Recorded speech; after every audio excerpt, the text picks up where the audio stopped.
right. Looks like we are live here. Welcome to another live stream Friday. It's good to be here. Today we're talking about integrated graphics and can you use them for video editing? So can you use integrated GPU? Sorry, I'm getting set up here for video editing. And we're going to jump right into some slides here, talk through this. First and foremost, what are kind of the differences of integrated graphics versus dedicated graphics, just to kind of get us off on the right foot. So dedicated GPU has its own position and peripherals on the motherboard. It is a complete separate component. So if you look at a computer, which I'll show you here in a minute, you'll see that it's a separate entity compared to the integrated graphics. It's a separate entity compared to the CPU. All right. Whereas integrated GPU is where the CPU and the GPU live in harmony on the same processor die. So a processor die is a single continuous piece of semiconductor material, usually made out of silicon. Okay, and when I first got into this, I talked about this recently in another video, but when I first got into this, I was thinking, okay, yeah, so like a dedicated GPU, like the ones that I see on, inside of big PCs, they're like big, they got big vents and they've got fans, they've got heat pipes. But then I thought, how do you fit all of that into a laptop? Like, how does that fit into a laptop? So right here we have a laptop with a dedicated GPU and an integrated GPU. And so I thought, okay, how do I fit all that into a laptop? That doesn't really make sense. So then, once I learned a little bit more about this, which I'm about to show you here in a minute, you'll understand more of what a dedicated GPU and a laptop looks like and why sometimes you run into problems with heat, okay? So let's keep moving forward here. Here is a laptop sample. Now this laptop here has, sorry, my focus is messing up. This laptop here has a dedicated GPU, as you see right here, and a CPU. So it's two separate components, and that's exactly what the strongest difference is between integrated and dedicated from a physical standpoint, is the separation of the components, okay? But let's talk about some of the performance differences. So a dedicated GPU's sole purpose is to display and process graphical information, whereas an integrated GPU, it's working with the CPU to do that. Okay, so it's making CPU computationals, mathematics, and then it's telling the integrated GPU to do things, it's telling the RAM to do things, it's telling the screen to display things, so on and so forth. So integrated versus dedicated. Now, the difficult thing is to fit all of the power of a dedicated GPU onto an integrated GPU. All right, so that's where we start to run into some problems with video editing, but let's keep moving forward here. This is what an integrated GPU looks like, okay? So we have the CPU cores, 1, 2, 3, 4, 5, 6, and then we have the integrated GPU section, right? Which is this on the right side here. This is the section that controls a lot of the GPU, okay? And then moving forward, this is Intel's latest 1165 G7. As you see, they're trying to start to separate some of the GPU components. They have a little separate cell there, and that's actually improving integrated GPU a lot. And later we'll look at a few benchmarks and talk about how it's getting better over time, but still struggling. I mean, we're still working on getting more power out of integrated GPUs than we would hope. Some of the biggest struggles that integrated GPUs have is just transistors. So as transistors get smaller, they do allow companies to put more of them onto a integrated GPU within a CPU, which then would actually give us more power. But the thing is, a lot of times they just want to add them, which is a good thing, but then also ends up producing more heat. So then we have to deal and manage with the heat that a CPU produces, which is then where they start to do like CPU throttling, like thermal throttling. So instead of allowing that GPU or the integrated GPU to give us full performance, it ends up to where we are limiting the performance that the integrated GPU would have because we're throttling the heat because it can't handle all of the heat, and it starts to just overheat the computer, which damages performance. Okay, so heat is equally as much of a problem as the size of the transistors, because as you add transistors, you're in essence adding some heat, unless they continue to work that out. Now, they get hot, so that's why we see dedicated GPUs having their own, fan systems and heat pipes. And so when we put an integrated GPU into a laptop, we start to struggle with heat. Memory limitations. So this is where, I don't know if you know this, I just learned this actually pretty recently. a integrated GPU shares the RAM of the computer. So for instance, like RAM sticks. So like, you have 2 RAM sticks, an 8 gig and an 8 gig, and that makes 16. The CPU obviously uses that RAM. It's what the CPU tells the computer to use the RAM when you're opening a program like Photoshop or Illustrator. But then the RAM is also used by the integrated GPU, which when you really think about it makes sense. It doesn't have its own chip. It's using whatever the CPU has to use. But it's something I really overlooked, and so it limits performance because dedicated GPUs utilize GDDR5 or GDDR6, which is their own RAM that's built into the graphics processing unit. And then the last thing is money. So, integrated GPUs, okay,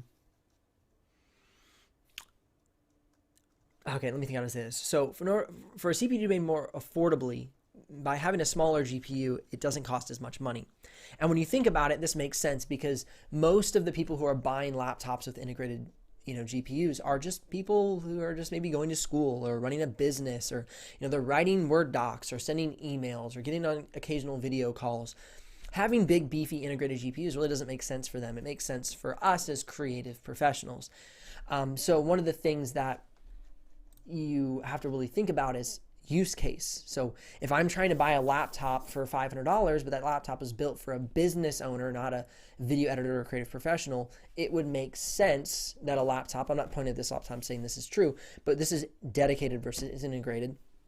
It would make sense that this laptop would not be equipped for the way I need it to be.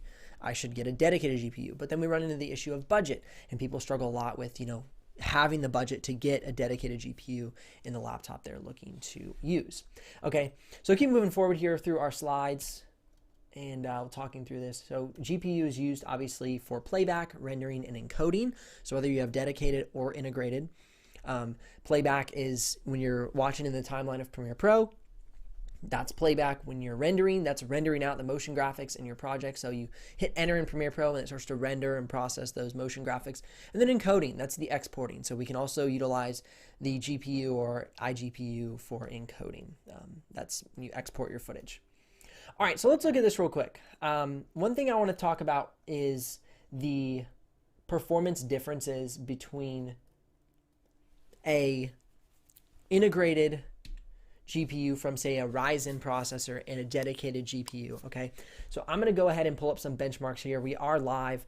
If anybody has any questions, feel free to jump in the chat, ask those questions. But I'm going to come over here and I'm going to pull up some benchmarks real quick. Forgive me for not doing this before, but I want to look at some of the big differences between export times of let's say, an integrated GPU from Intel, the Xe graphics, and then an integrated GPU from Radeon, and that would be AMD lineup.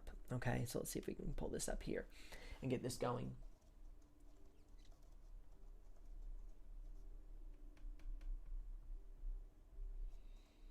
ProBook, okay.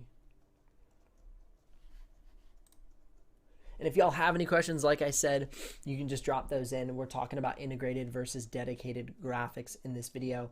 Curious about what laptop you're interested in picking up, things along those lines. I'm happy to answer those questions. This is our Friday weekly live where we just jump into things. This is annoying. This camera is just being really obnoxious.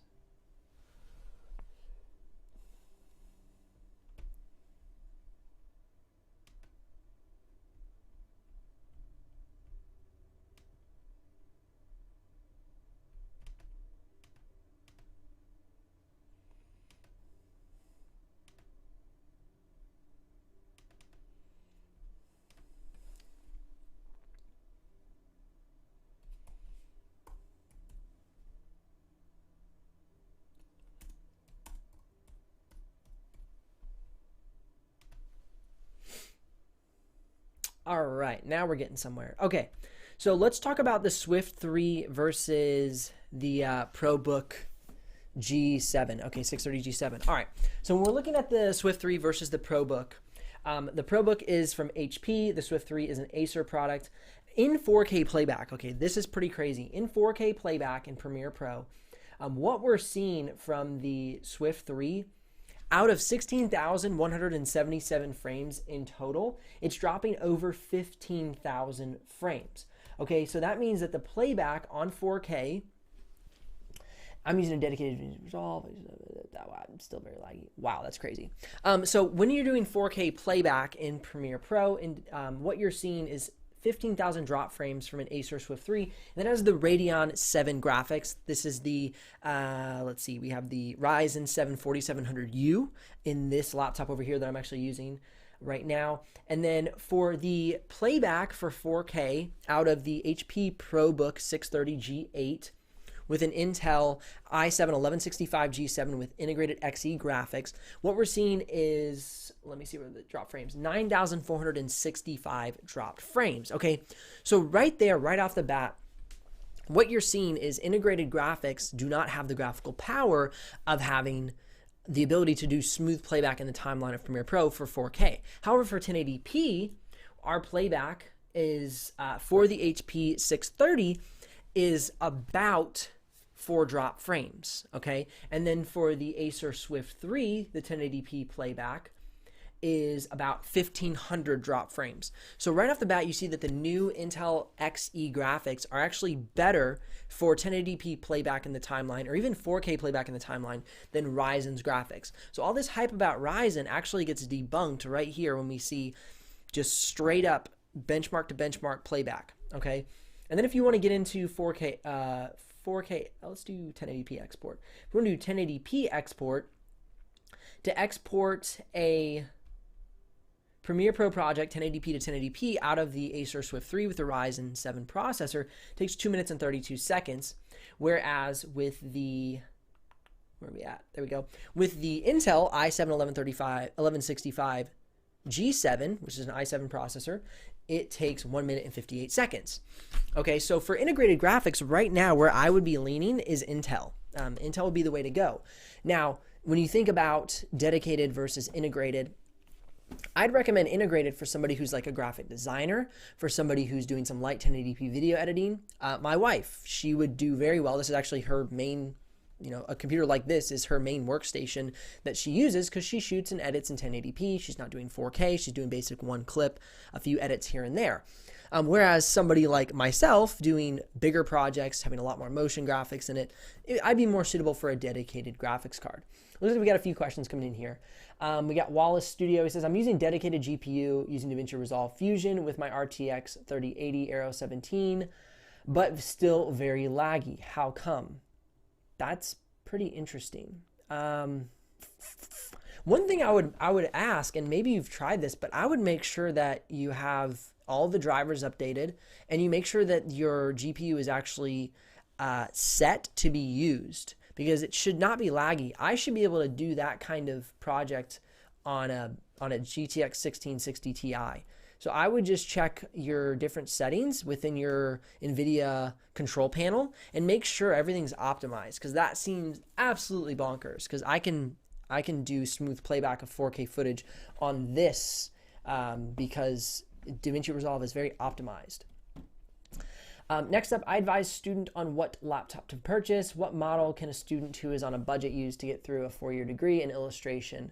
What's your budget? That's what I would ask Don. Do you have a budget? I'd be happy to help suggest. $1,100 laptop that would be used for Lightroom and Photoshop, work-related, best brand. So for about an $1,100 laptop in the euro, that'd be about 12 to 1,300-ish, I believe, in the USD.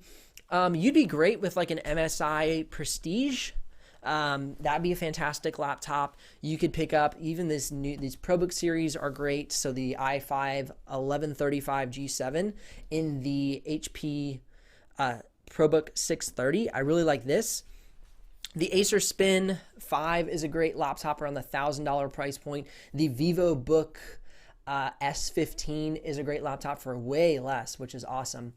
Yeah, absolutely, Wallace. I'm not sure if that will help, but I feel like it will. And also, I'm not sure if there's playback settings inside of DaVinci Resolve, but what I always do inside of Premiere Pro is I'll drop it down to like half or fourth quality. And really when you're editing, you don't really need that much editing, like not speed, but like it doesn't have to be perfectly clear, when you're editing in when you export, that's when it really matters if it looks nice. Not exactly when you're editing. Switch over to this camera. Nope. There we go. Hey, it's fun. I have all these different cameras going, and it's been more interesting. Okay, so if you could advise me on your budget, that'd be awesome. As far as Don Kilpatrick, and I can help you out with a laptop. But I mean, for what you're doing, motion design and 3D modeling, you'd be really good with like the Lenovo Legion 5. But if your budget is around the $1,000 to $1,300 price point, the HP Omen is a really good one. Those are two that are pretty budget friendly. If you have a little bit more money, so let's say you have like $1,500 to $1,600, you can get the Gigabyte Aero or the Asus Republic of Gamers Strix G17. That's a fantastic laptop as well. So there's some options there. I'm super happy to give you some more feedback if you give me your exact like budget and price point. But those are pretty decently like, to me, I consider budget for professional creative workstations to be around like $1,000 to $1,500. Because budget to me is like the actual use case, not as much as like cheap. If you want to say cheap, then cheap laptops just really aren't going to cut it well for 3D modeling or motion design or strong video editing. Cheap laptops are going to be graphic design, are going to be capable of graphic design, digital art, and then very like basic 1080p video editing. If you send me your 380, then it won't be. It's true. If he sent it to you and got rid of it, it would no longer be laggy for him. He just wouldn't be able to work anymore. That was funny. Yeah, that's very interesting. And is that on a? Oh, that's in the HDR. Yeah. Awesome. So yeah, that's what we have going on right now. Integrated graphics are getting much better. I'm pretty impressed with them. Only for graphic designing. Oh gosh, you got all kinds of stuff you can get. If you're only doing graphic design, Ahmed, I would check out the Modern 15 i7. That's gonna have like it's gonna have 100% sRGB. That's a really good laptop for only graphic design. But then if you want to get in 100% Adobe RGB at that price point, you're gonna be up to, well, not at that price point. You're gonna be at like $1,300 to $1,500. So you can get 100% sRGB. For around the $850 actually price point, 99%, 100% sRGB. The Spin 5, the Modern 15, the ProBooks are good, but they're not very color accurate. So those would be kind of my two, is the Spin 5 and the Modern 15. Budget under $1,000. Yep, got it. Okay, do you have information on the new Acer Spin 5 with the 11th gen Intel CPU? So the new Acer Spin 5 is going to perform a lot like the HP. I just reviewed it, the HP ProBook 630 G8. So if you're curious how the Acer Spin 5 is going to perform from like a video editing and graphic design standpoint, you can go watch that video on my channel. I already have that up, but I have not personally reviewed the new Spin 5 yet. So I know it'll be slightly different because it is a different form factor. It's a different manufacturer producing it. But as far as the power is concerned, it's going to be very similar to the laptop I just reviewed, which is the HP ProBook. So I hope that helps you. You can definitely check it out. Is it worth the upgrade? Worth the upgrade from what? That is my question, MM Studios. So what are you upgrading from? Are you just saying Spin 5 to Spin 5, like Generation 1 and Generation 2? Let me know. Is the Legion 5 better than TUF A15 for video editing? It is better because it is better because of the form factor, the build quality, and the way the heat is ventilated out of the laptop. So the A15 is very loud, it gets very hot, it's not very optimized, where the Legion 5 is a much better built laptop. You can also get it with 99% sRGB if you get the 144 hertz screen variant. So I would say it's better because it's going to run cooler, it's going to run quieter, it's not going to get as hot. I just said runs cooler, so anyway. But the performance is going to be very similar. You might find that the Asus TUF A15 is a little bit higher performing on like CPU benchmarks and stuff like that. But overall, they're going to be about the same. I would personally lean towards the Legion 5. I just think it's a better laptop. So anyway, I hope you guys are having a good day. It's been fun. It's been busy here. I just started a new channel about how to grow a YouTube channel. I always find it funny when I say that. So you can check that out. So if you're interested, yeah, comparison between the Acer Spin 5S. Yeah, I mean, if the only difference, I believe the only difference is the 11th gen from the 10th gen, and there really wasn't that big of performance upticks. Here, let me check. Actually, I can check this right now. Spin 5. Okay, here we go. So I have the Spin 5 benchmarks here, and I know this isn't an exact comparison, but we have 10th gen to 11th gen, okay? So from 10th gen to 11th gen, okay, here we go. This might help you out. So on the 10th gen Acer Spin 5 in, what are you using it for? It would be the better, also a great question. I don't know if you asked me that.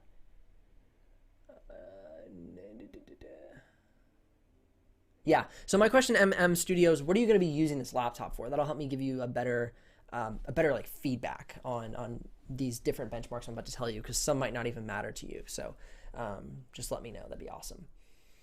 Thank you so much. I appreciate you watching the channel. Love your reviews. Thank you for that compliment. I really appreciate it. Here in India, the prices of laptops are much higher than the US. Can you send me best laptop under $1,100? I cannot send you a laptop, unfortunately, but yeah, I'm sorry. But what laptops are you interested in? Because I know they're more expensive just because of tariffs and all that. So yeah. Does refresh rate of display matter for video and photo editing? Not really. The only reason it often matters is because usually higher refresh rate screens come with better color accuracy because they're better quality screens. So the only reason they matter is because of, to me, color accuracy. You can have a 60 hertz refresh rate. It doesn't make that big of a difference. So no, it really doesn't matter that much. It's hard to find the sRGB range in a laptop. They are not providing information, so how are you able to check? I just made a shorts video about this. Basically, all you need to do is go to Google or watch one of my reviews where I've reviewed the laptop, and I give color gamut specs in every single one of my reviews. But the sRGB of a laptop, just go to Google and type in like the laptop you're interested in, and then type in color gamut range, and somebody, either myself or somebody online, will have done that research for you. And you just go to that article, you do a control F and you type in color gamut, and it should drop you to the place in the article where it tells you. So no, they don't provide that information because it usually is a terrible color gamut range. But yeah, that's how you can find it. A little bit of graphic design, video editing, but mostly for school. Okay. All right, that helps me. All right, so for the 4K playback on the Acer Spin 5 MM Studios, it dropped 10,446 frames out of the 16,177 frames in the total Premiere Pro project, okay? And then the new ProBook 630, which has the 11th gen i7 1165 G7, dropped 9,465 frames at 4K. So that means you're going to save you'll drop 1,000 less frames with the newer, better processor. So and then also let's do export time. So the export time on the new 11th gen processor from the ProBook was 6 minutes and 56 seconds, 4K export. The export time from the older Spin 5 was 7 minutes and 13 seconds. So my question to you is, are they the same price? I haven't researched them yet. And if they are, well, then obviously I would go for the bigger one, the better one. But if you already own a Spin 5 with a 1065 G7, then there's really no point to upgrade. You're going to get, I think we're seeing like a 7% increase in performance. And then another test would be, you said you're doing some photo editing, graphic design. Okay, graphic design. Okay, so the Photoshop benchmark, here we go. This is great. So the Photoshop benchmark from Puget Systems, this is what I run all my laptops through, got a 502 on the Photoshop score, okay? And then on the 630, it got a 505. So from 10th gen to 11th gen, you gained 3 points. So for graphic design, it's not going to make a difference. For video editing, it'll make a little bit of a difference. I hope that helps you.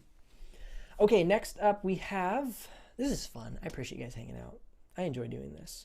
Switch my cameras here. Okay. For the next question, let's see, we have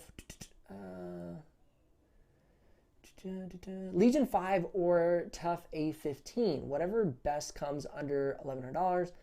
How much is it going to cost? I don't know. It'd be however much your conversion rate is, and then how much. Yeah, I'm not sure. The 1165 G7 versus the AMD 5700U with integrated graphics. I wish I knew the answer to that question right now. I don't. I have not gotten one into my studio, and it's really been frustrating because I want to know these same questions. So as soon as I get one, you're going to see the review on my channel, and I'm going to do a dead head-to-head review between the two because that's going to be that's a huge question people are having. Don, thanks for creating such great content. It's a huge help. Absolutely. You're very welcome. As an instructor of Illustrator and design. Awesome. Do you teach at grade like a grade school level, college level, online? What's your teaching, Don? I'd be super curious. Can I develop? Can I do 1080p video editing with the 4500 or 5700U? You can. The space company. I'm not sure. Space Fame something. You can, but you're going to want to do 1080p. 4K is going to really struggle with an integrated GPU. It's really not going to be the best fit. So I would definitely go for a dedicated GPU if you're going to be doing... Oh, yeah, you already said 1080p. Yeah, you'll be fine. I would go for the 5700U, though. The 4500U is good, but it's not going to be as good as the 7 series of Ryzen and especially the new 5700U. So... next question. He said he can't do. I hope you understand that I try to buy for. Okay. I'm confused among Acer Spin 5 2021 versus LG Gram 16 2-in-1 versus IdeaPad 5 Pro. All have 1165 G7. Only Lenovo has a SD card slot. I'm waiting for your comparison review when those come out. Okay, so basically, between those three, if they all have the same processor, it's just going to be personal preference of like the build quality and the form factor. Okay, so they're all going to get around the same. Sorry, I'm looking at this camera and that camera's on. They're all going to be around the same performance. When it comes to processors, a company can only do so much to optimize the processor, especially if they're turning over processors so fast. The only company I've ever seen optimize a processor really well is Apple, but that's because they usually stick with the same processor for like 2 to 3 years, where most companies, every iteration has the next gen processor. So as far as those laptops are concerned, I probably won't get the LG Gram. LG never really sends me anything. I met with them at CES and they totally dropped the ball. IdeaPad 5i Pro, I might be able to get a hold of. I have a contact at Lenovo that allows me to lease stuff from them on for doing reviews. And then the Spin 5, I would definitely think I'll be able to get one of those, but just not quite yet. So, but seriously, whatever one that as far as the form factor that you're interested in and whatever fits in your budget best, it's going to be splitting hairs between the performance. Studios, thanks a lot. In Germany, it isn't available yet. Do you have a better suggestion for a convertible in the price range of the Spin 5? Ooh, that's a good question. Have you checked out the HP X360 or the HP Envy X360? Those should be available in the 1165 G7. I'm not sure if they're available in Germany, but I've been more and more impressed by can't even speak right now, HP stuff lately. So maybe check out the HPs and see what you can come up with. Which laptop can I choose if I want to edit video for 4 years? Asus Zephyrus G15 or HP Omen with the Ryzen 7?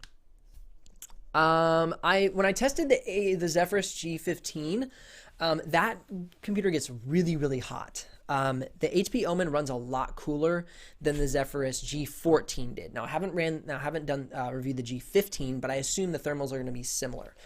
So if you're wanting a computer to last a little longer, obviously one of the benefits would be having a little bit cooler laptop because it's going to be less hard on the components. Which laptop can I choose? I just got the Ryzen 5 4500U with Radeon RX integrated graphics card. Is that enough to do basic video editing in Illustrator? Try it out, because you're going to be the best judge of that. I could say it'd be great, but since you own it, start video editing, start illustrating, see how it goes. That's going to be my recommendation to you. If it's a bottleneck and it's frustrating, use it for a year or so, or, return it if you just bought it. But I mean, it should be fine definitely for Illustrator. And definitely I would say it should be fine for 1080p video editing. 4K, you're most likely going to struggle. But like I said, try it out. Since you own it, you got it in your house, your studio, go for it and see how well it goes for you. That's what I usually tell a lot of people. A lot of people ask me, hey, I just bought this. Will it work? The best way to find out is to just go for it. Yeah, Acer does have very good cooling. That's a great point, Space. They do have pretty cool laptops. HP also has impressed me too lately, and I know I keep saying that. But their cooling systems are very good as well. This HP ProBook, let me see if I can pull up some benchmarks here real quick, was actually one of the coolest laptops that's been in my studio. Let me see if I can get down here. Just give me a second, y'all. Okay, here we go. Yep, I can pull this up. So look here.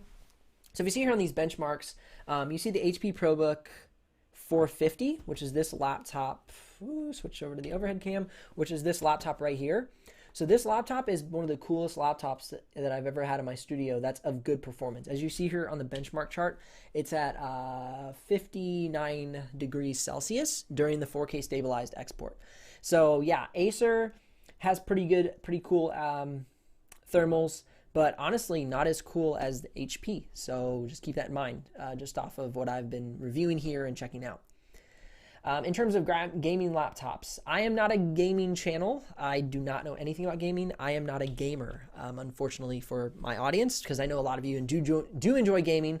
I do not. I gamed on Xbox years and years and years ago when I was a young lad, but I have not gamed since then, and I've never gamed on PC devices, literally ever. So creative professional knowledge is where I thrive, so I would be doing you a disservice by trying to give you gaming laptop advice. Which laptop would you recommend? Only video editing, no gaming, around $1,100.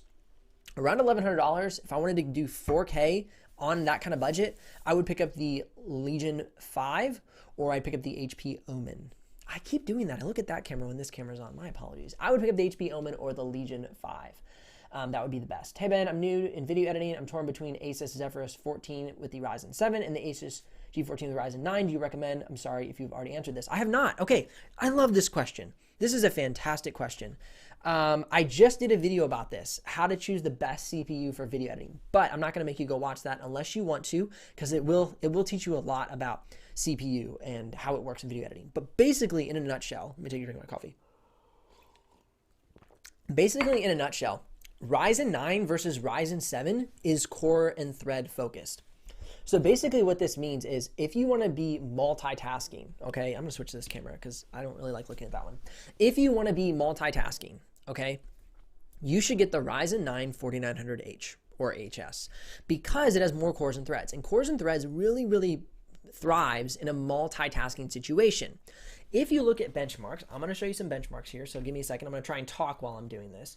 If you look at benchmarks, the Ryzen 9 4900H versus the Ryzen 7 4700H, I'm thinking while I'm doing and talking, so I hope I'm saying these things right, is only going to have a slight difference. And let me show you what I mean by that. Okay, so right here on my Premiere Pro 4K to 4K export, here is the Asus Zephyrus G14. It had a 3-minute and 2-second export time, right? And then right here, where am I going? Sorry guys, give me a second here. Where's the HP Omen? Okay, here's the HP Omen. Right here is the HP Omen with a Ryzen 7 4800H. So there's only a minute difference in the export time, right? But then if you were to actually pull up the Asus, let's see, what do we have here? Where's the Legion 5? So, okay, so yeah, you're only going to see a slight increase in export time, right? But let me show you something else here. Let me see if I can pull up. Okay, here's After Effects. Here's another point. Here's After Effects. Okay, so here's After Effects. We have the Asus TUF A15 with the Ryzen 7 4800H beating out the Asus Zephyrus G14 with the Ryzen 9 4900H. So when it comes to export times and single app performance, you're not going to see that big of a difference between a Ryzen 7 and a Ryzen 9. The reason is the frequency, so like the clock speed, is very similar. The difference is cores and threads. So you're paying more money for more cores and more threads. So long story short, to answer your question, wherever it was up here, get the G14 with the Ryzen 7 if you're not a huge multitasker. So if you don't have like tons of Google tabs open while trying to edit a photo and edit video all at the same time. And save yourself, I think you'll save yourself maybe $300 or $400. I'm not totally positive. But that's personally what I would do. And that should, oh wait, I'm supposed to be looking at you. There you are. That's personally what I would do. I would go for that and save some money. Is a dedicated card with 4 gigs of VRAM enough for Photoshop and DaVinci Resolve? Yeah, you don't need any dedicated GPU for Photoshop. Actually, like I was just saying earlier, this laptop I have in front of me here keeps pace pretty well with most dedicated GPUs. Yeah, you'll get a little bit better performance in Photoshop if you have a laptop with a higher performance processor, because what happens is a lot of times dedicated GPU laptops come with H series high performance high TDP processors. So it kind of like comes with the territory. So really, oftentimes it isn't the GPU that's giving you better performance in Photoshop. It's the higher processor. So anyway, but DaVinci Resolve would benefit from the 4 gigs, but you would even benefit more if you had 6, but that's splitting hairs. If you're doing 4K video editing, I would try and lean you towards getting 6 gigs of VRAM and like a 1660 Ti. But if you're doing 1080p, you'll be totally fine. Thank you for answering. You're absolutely welcome. But your HP laptop has a U-series processor. Acer Nitro has an H-series processor. U-series more cool, of course. Oh yeah, for sure, for sure. I mean, but what you need to be looking at here, let me go down back to my thermals. That's a very good point. And I did not know the context of what you're saying. So if you look here, let's go back over here. If you look, you see the Acer Swift 3. That's technically a U-series processor, so to speak, from Ryzen. And then you look at the HP ProBook, that is technically a U-series processor. I mean, it's a G-series, but so you see the differences here is it's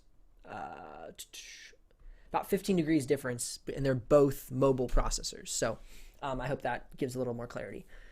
Next question. My laptop has 8 gigs of... Bam. Okay. My laptop has 8 gigs of VRAM.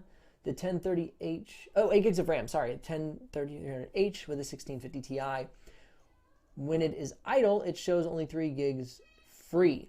What do you do? Oh, yeah. Okay, so basically, yes, I love this question because people often give knowledge on how much RAM you need, and it's uncontextual, okay? So if you have 8 gigs of RAM, your system is going to automatically use anywhere from 2 to 4 gigs of RAM just when you're at idle. It's just nature of the beast. The system is using RAM to run. So that's why I recommend 16 gigs of RAM to people doing video editing. And then also for sure with CAD and Creo, having 16 to 32 gigs is the way to go in my opinion. Now I know budget constraints are a struggle, so I totally understand that. But if you can, get the 16 gigs of RAM because your system alone is going to use those 2 to 4 gigs. And then as soon as you open another program, you're going to use another 4. If you open a web browser, that's another 2 to 4. And so it adds up very, very quickly. And I'm super sorry to hear that it's taking up so much, but yeah, that's true. So that's why when I make recommendations and I say, hey, 16 gigs is my recommended minimum, it's because of how much RAM is used by your system. And then each time you open an application, it adds on to the RAM. Okay, next question, and we're going to be getting near the end here. Been around for about 40 minutes, so I'm going to try and just keep this going, keep this a little bit shorter today. But remember, every Friday we'll be on here talking to the live stream. 4 cores and 8 threads at a base 2.8 gigahertz versus 8 cores and 16 threads at a 1.8 gigahertz. Which is best for Premiere Pro with integrated graphics for basic 1080p video editing? What processors are those?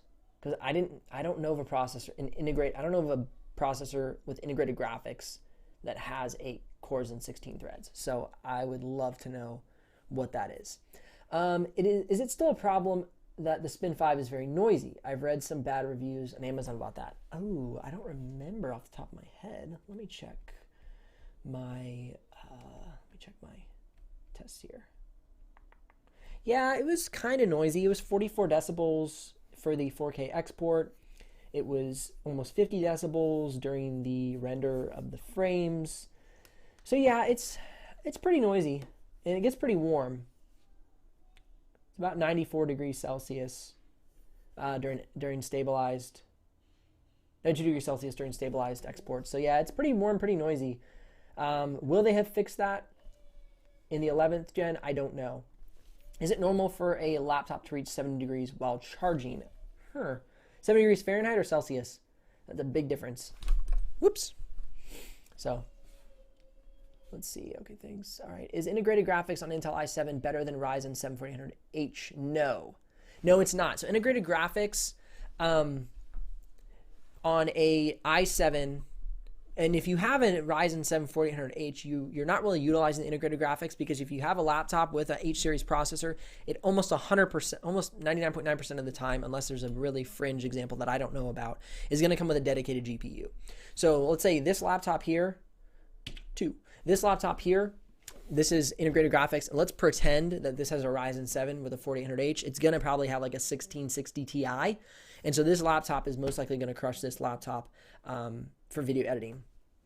When it comes to gaming, I'm not a gaming a gamer, so I don't really do gaming information on my channel, unfortunately for yourselves, but it's just how I try and stick very much to my lane and answer questions there, because I know that very well.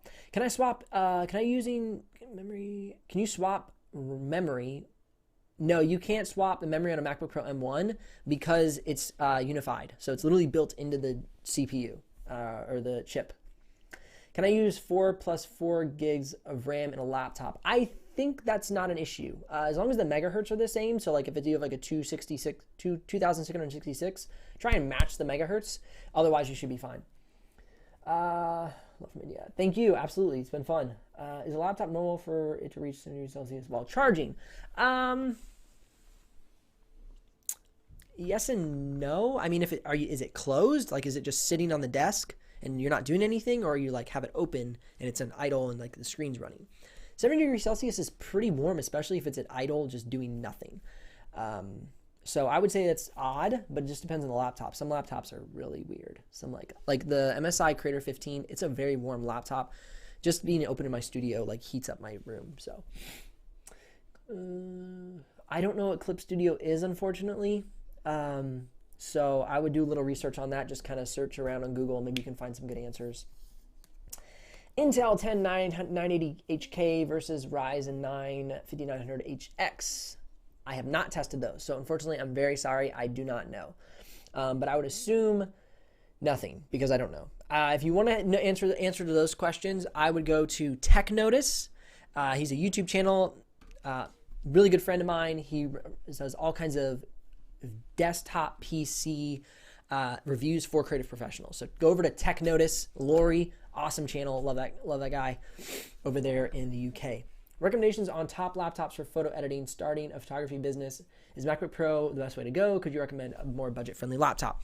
MacBook Pro is actually reasonably budget-friendly for all that you get, and I'm referring to the MacBook Pro M1. And the reason I say this is because if you're going to get anything with a decent amount of power and color accuracy, because as a photographer, you're going to want a color accurate laptop because you're going to want to color grade, and the photo that you color grade when you print it or you send it digitally to your client, you're going to want that color to appear the same or be the best quality.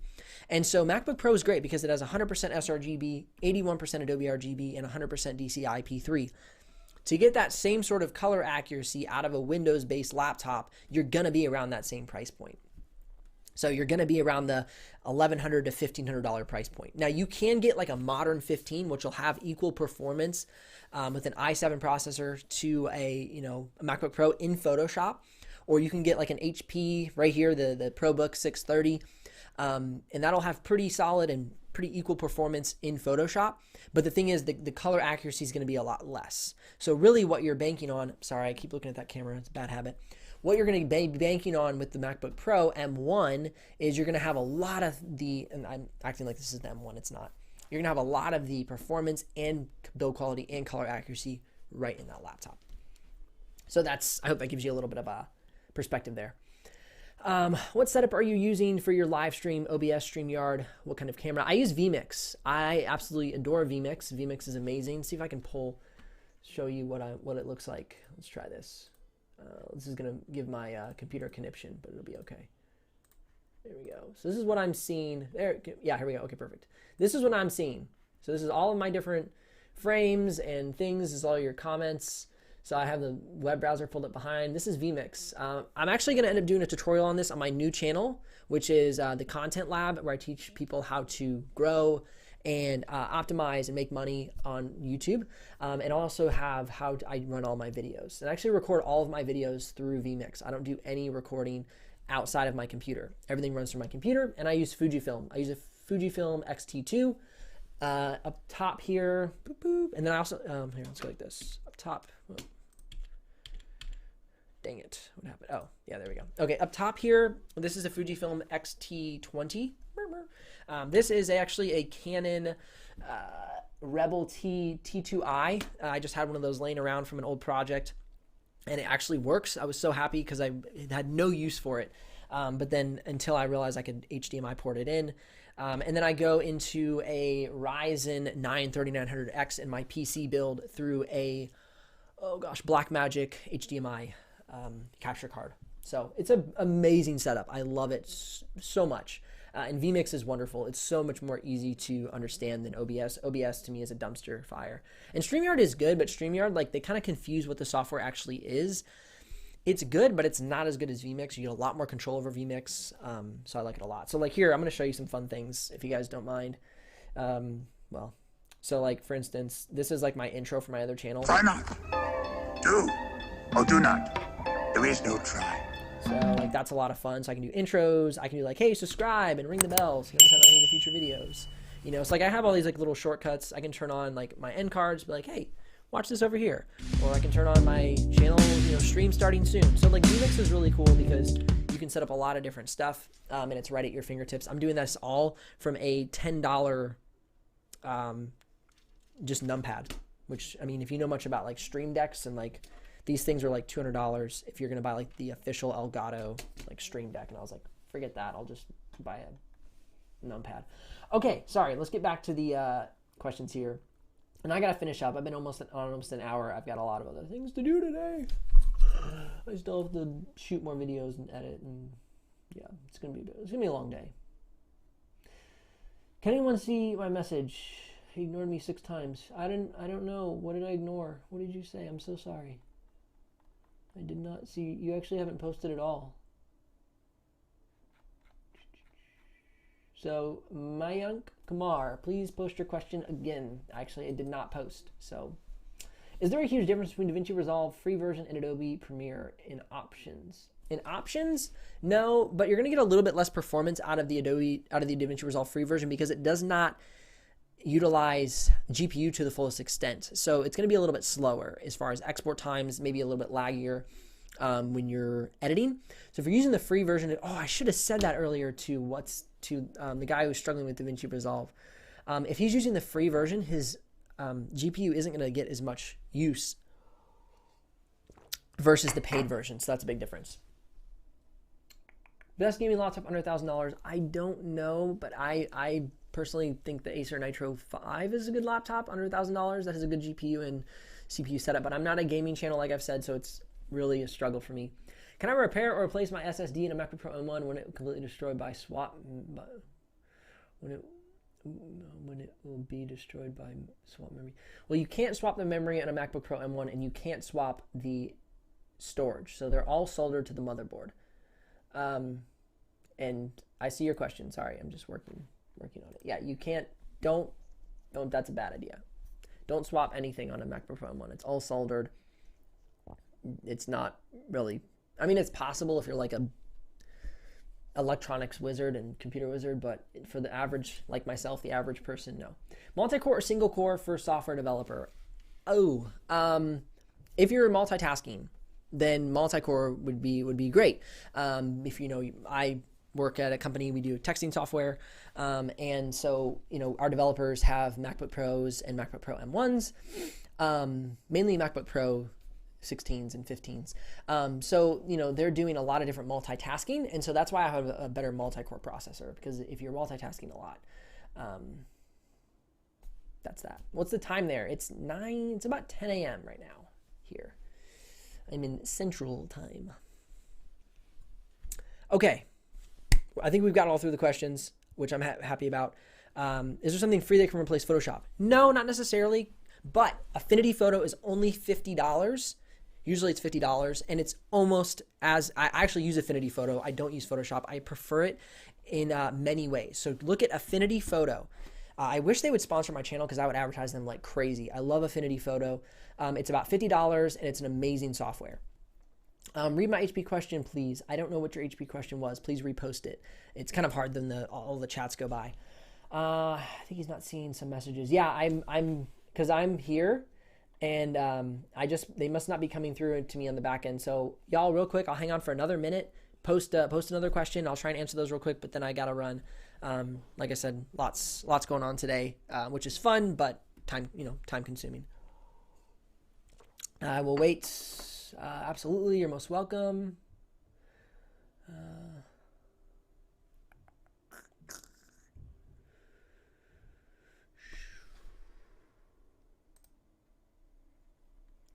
MacBook Pro M1's issue with swap memory can be resolved by using only Mac apps or Mac that don't need Rosetta 2.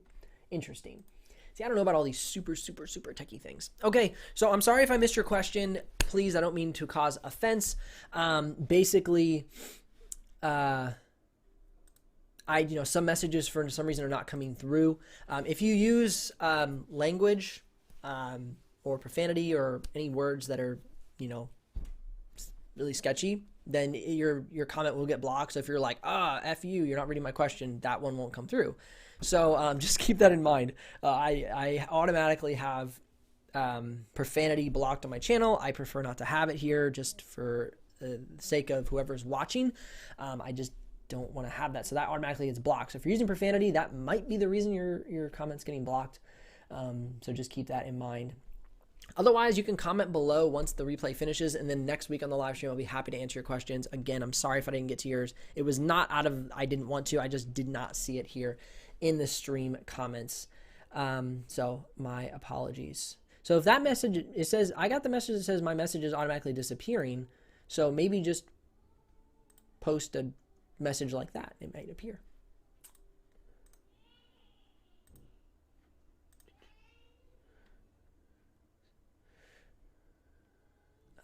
17-inch mobile workstation under 2K.